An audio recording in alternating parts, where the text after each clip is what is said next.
ACTA, Anti-Counterfeiting Trade Agreement. The name is misleading. The original idea of ACTA is to internationally protect intellectual property. It's supposed to help prevent product and trademark counterfeiting, like fake copies of expensive goods, misusing trademarks, like using a well-known car brand on tampons, for example making General Motors tampons. It will safeguard research investments in development of products, e.g. medical patents or pharmaceutical products.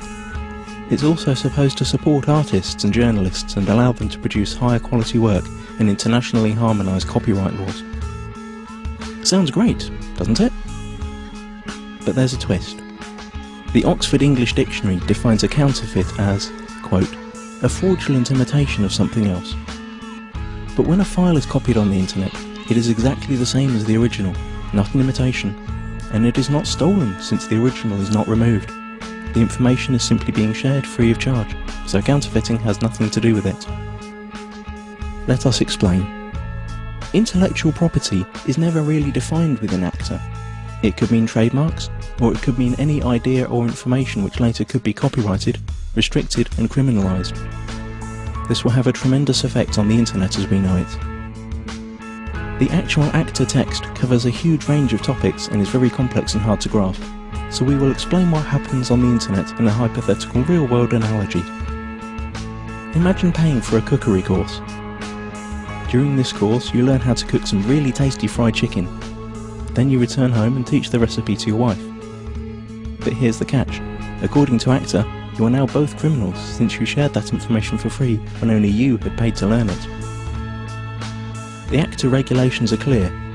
When you're suspected of sharing copyrighted information, depending on the country you live in, then your access to any kind of courses will be blocked, you will be fined or sent directly to prison. But surely no one would find out that you'd shared the knowledge of the secret fried chicken in private at home. And you're right. Under current law, no one would. But ACTA deals with this through excessive surveillance. All your communication will be monitored, and not only yours. Your family, your friends will all be observed, just in case. But you don't need privacy, civil rights or liberties, because you have nothing to hide, do you? Now that you know the principle, let's see how it will be applied on the internet when ACTA comes into effect. You can imagine your internet connection like a conveyor belt running in two directions. Along the conveyor belt, packets of data are coming in and going out of your computer. Under ACTA, ISPs, the company you pay for access to the internet, will be forced to open up and inspect every single data package you send or receive to look for copyrighted information. Send or receive copyrighted info several times and you could be disconnected from the internet or face criminal charges.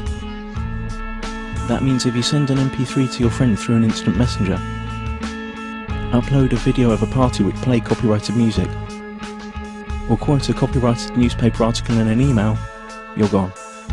That's it. As if that wasn't enough, the information about the news article you sent via email will be sent to the publisher, and based on their claims you could be fined or sent to prison.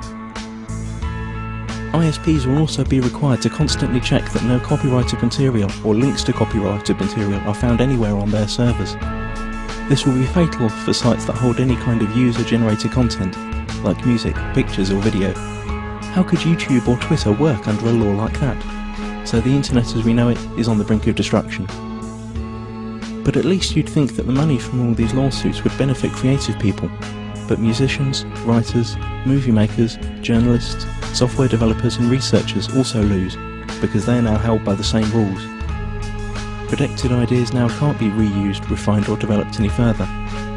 Even parts of sentences could be protected and made restricted by copyright. The whole agreement only benefits a small part of the industry, the so-called content mafia. Media publishing companies like the RIAA and the MPAA, who have long tried to solve the internet problem that threatens their obsolete business model. ACTA is the result of their lobbying within the governments that participate in the negotiations. Latest leaks indicate that techniques that bypass the planned content filter and blocking infrastructure will also be made illegal. And the worst thing? It's all done in secret. If you're European, it's even being done by people who haven't been elected by the public. You've already seen where this is heading on YouTube. Videos are unavailable in certain geographical areas. This obsessive copy protection is also a great tool for information suppression. Once all the internet filters and blocking techniques are in place, virtually all information tagged as copyright could be suppressed.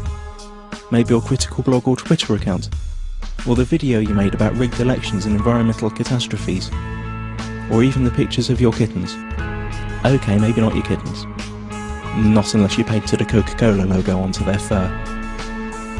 This all sounds unbelievable for everyone who's had even a small glimpse of how the net works. But remember, those who work on the agreement might not have any clue what the internet is about. And once the treaty is signed, their rules will have to be implemented. The consequences we have to deal with are internet censorship, restricted freedom of speech, loss of net neutrality due to the restrictions of the use of certain protocols, total surveillance of all your online activities, loss of freedoms and restriction of civil rights, punishment like losing your internet access, and we will gain nothing. The time to act for the internet is now. Google ACTA. Load your tweets and photoshops, let it be known that no one messes with the internet, and take it to the streets. Stop the Kraken.